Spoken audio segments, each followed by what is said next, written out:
Well, hey there, y'all. It's Ashley here from Lovely Commotion Preschool Resources. Thank you for joining me on another Sunday. I'm glad you are here. I wanted to talk all about circle time today, and not just circle time, but circle time with our littlest friends, our twos and threes. Can you have circle time with toddlers, with twos and threes?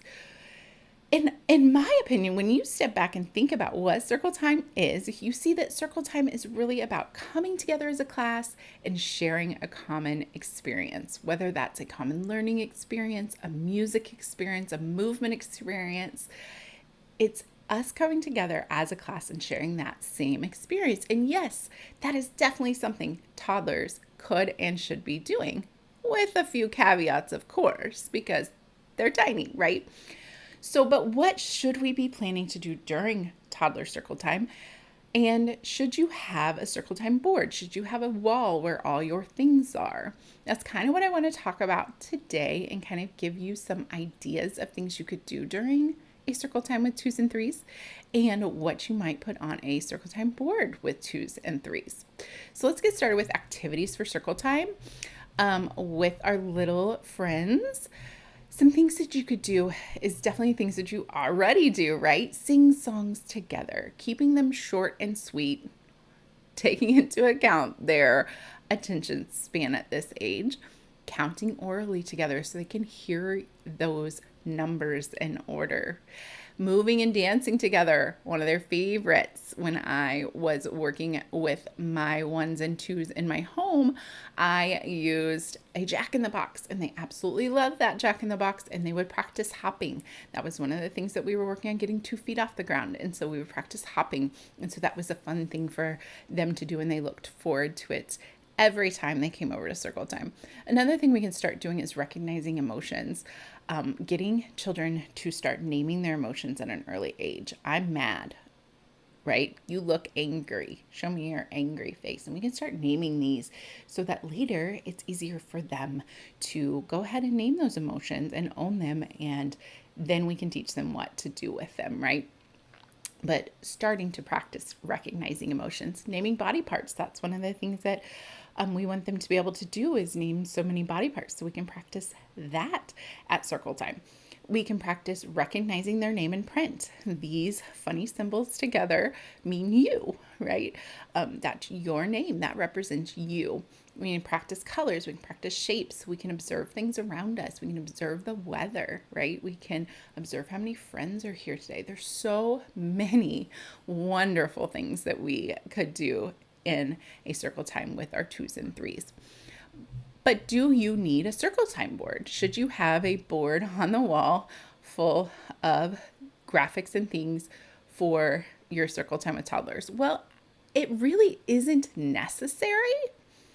You can always have an impromptu gathering that could be considered circle time to sing and to count and maybe to observe the weather, especially outside, right? It could happen anywhere.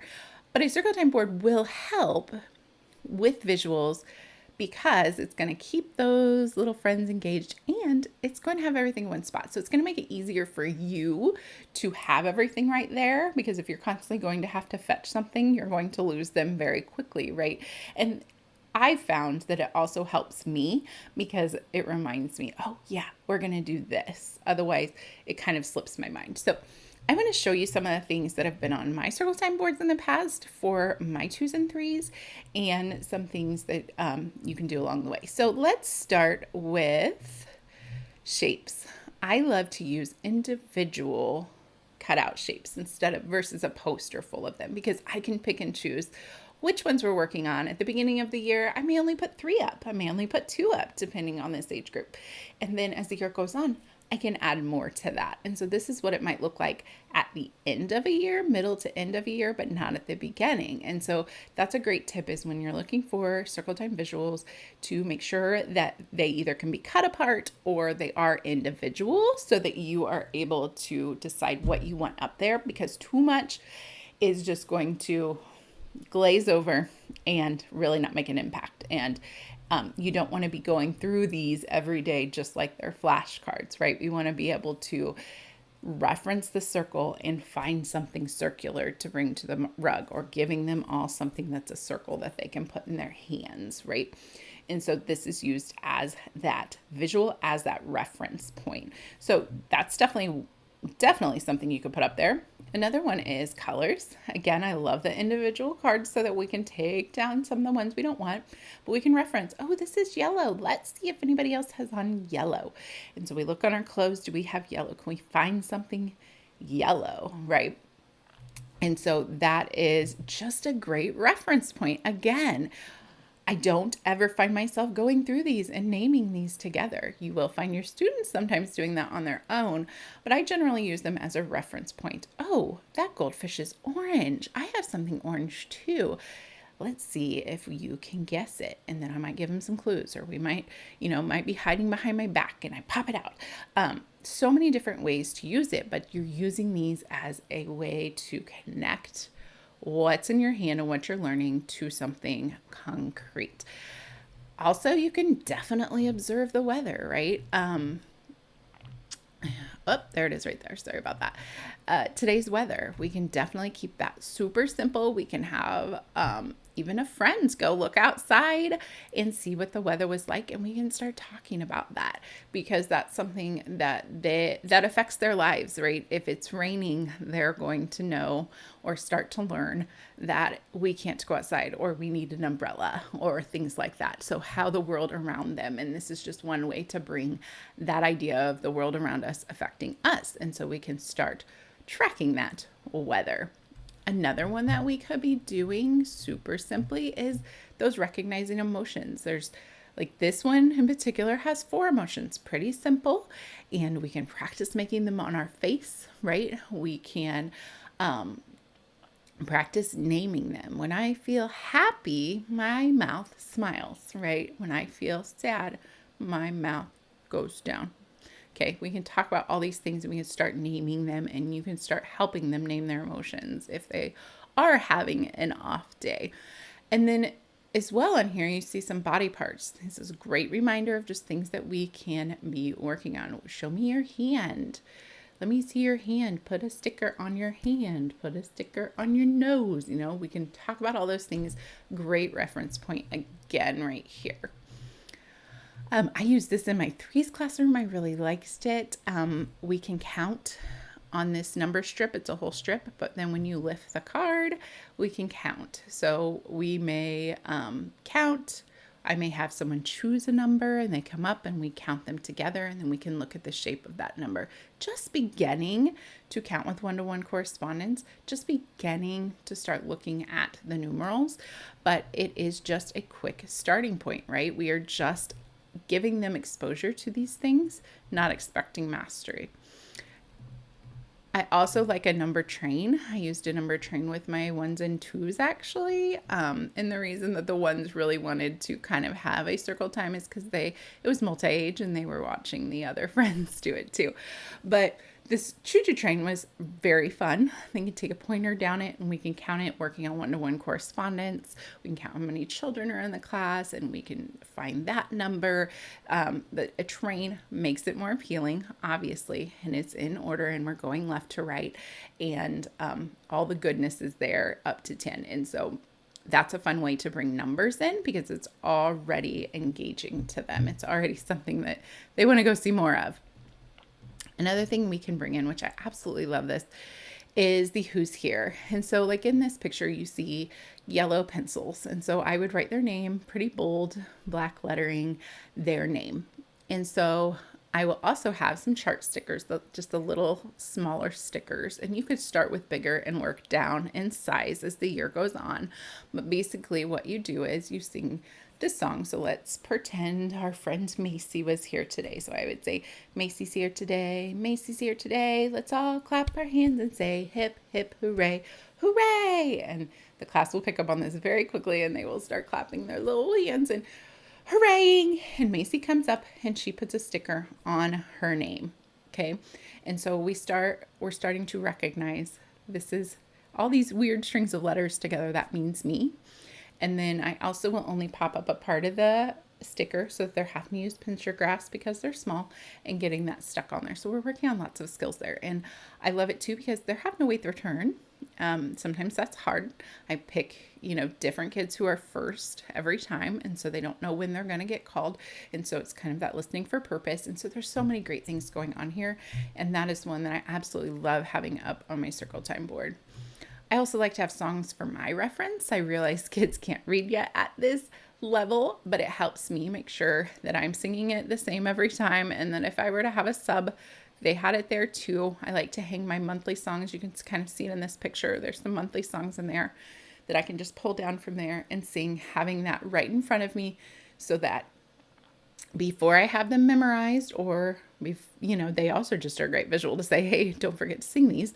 I can have them right there. I don't have to go fetch them and then maybe lose some unengaged friends on the way.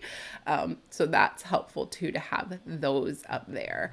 So there's lots of options for you on what you can keep on your circle time board. But I think it's important to remember that a lot of the times it's going to be for your reference and as a reference, right? I never wanted to make my circle time board like flashcards on a wall. That's not how children learn best. And so I wanted to make sure it was always a reference point. So if I am using orange card up there, I am using it in reference to this color is orange. Do you have it on your clothes? Let's find something orange. Can you find something orange? Which one of these out of my set is orange? Remember, this is what orange looks like. So it's just kind of that reference piece to the activities that you are doing. Some tips for toddler circle time. As you know, their attention spans are wee. And so plan for that. Keep it short. You may only get a song and a movement before they leave you, right? And that's okay. Don't try to do all of these things in one setting. Pick one and you can keep it fresh. So what I like to do was make sure that I always had the same kind of beginning. So that was our song and the who's here. And then one thing that we were working on, and then we were finished. And that finishing piece was always the same song or the same activity that signified that we were finished.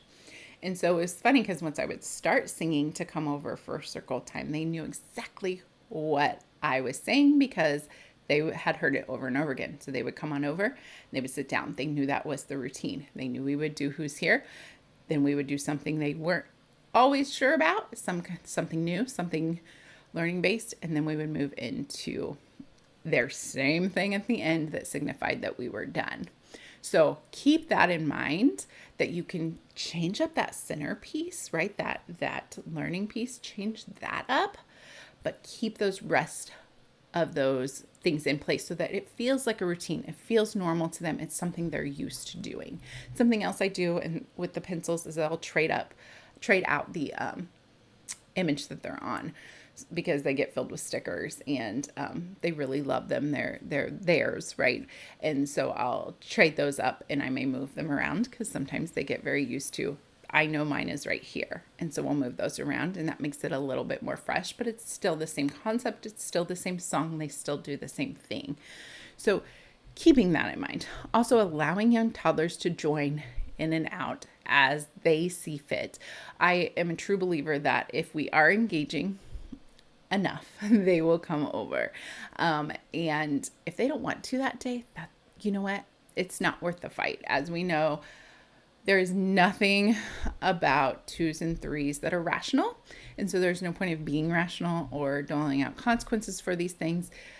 Have it. And if they want to come, great. If they don't that day, that's fine too. But it's just a recipe for disaster and frustration on both your sides if you are forcing this time and them sitting for this time. So make it fun, make it engaging, use those funny voices, bring out those puppets, do those songs, because that's what's going to make them go, what's she doing over there? And many times when they all come, then others start to come too, and you'll slowly see that build. And then as the year goes on, you're going to be able to build up what they can handle because their stamina is going to be longer because they're going to be older, right? And so it's always important to remember to start small, start little, and build that up.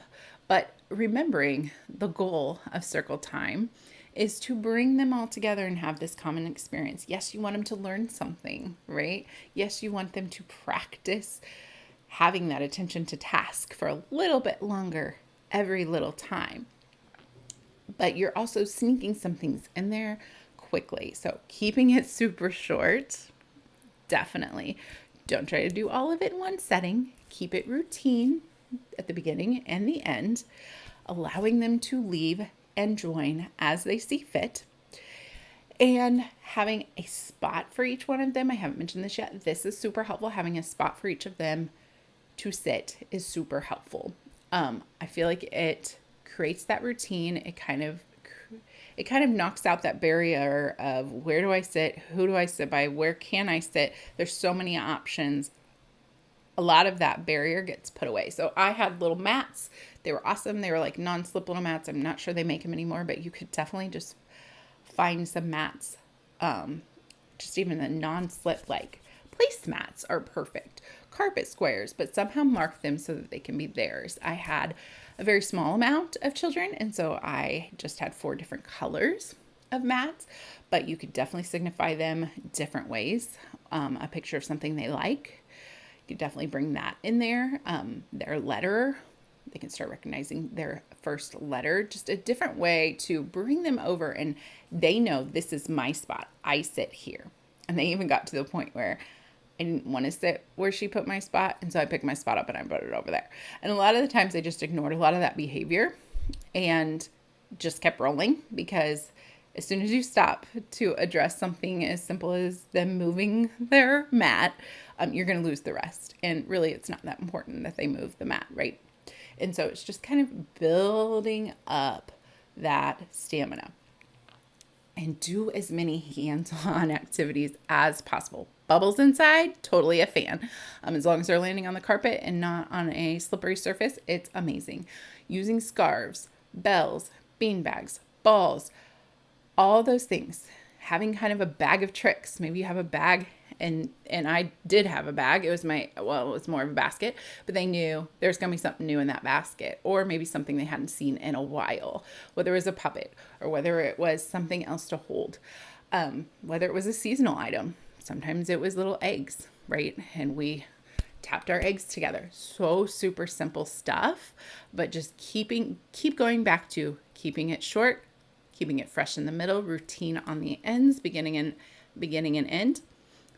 Kind of follow their lead, let them join and leave as they see fit, having a spot for them and making it as hands-on as humanly possible. So those are my tips for you. I do think you can have toddler circle time as long as you kind of keep your expectations and your goals in check and in mind. So I'm hoping this was super helpful for you. If you're looking for some of the visuals you found in this post, you thought they were looking fun and engaging, they are right up here in the post. You can find them if you're looking for a new set of visuals for yourself. But thank you so much for joining me. I hope this was helpful, and I hope you took away some great tips to do circle time with your 2s and 3s. I will see you next week. Bye-bye.